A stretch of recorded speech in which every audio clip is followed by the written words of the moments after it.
I'm a literature professor, and this was my first sabbatical. I've always been interested in teaching in prison, and I emailed various prison librarians looking for a volunteer position, and finally found a post at Jessup Correctional Institute.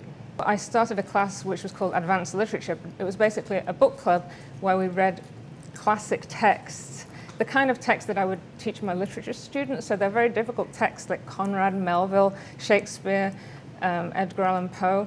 And it was a very small group of about, 9 men, and in some ways it didn't work the way I expected it to. The men didn't always engage with the text, but I learned a lot about the prison, and in the end I came to understand that I learned more about the books, and I learned more about the men, and I learned more about the workings of the prison system, and I learned more about myself in the process.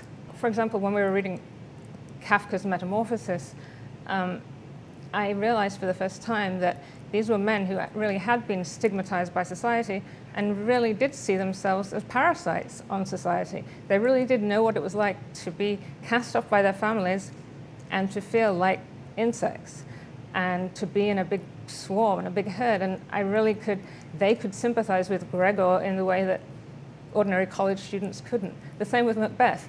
These were men who knew what it was like to murder and to regret that act. So they really provided some very significant insights that I'd never heard before. About halfway through the experience, I realized this was kind of fascinating. I was having fascinating experiences that I hadn't had before. I was seeing the books in a new way, and the men were so interesting.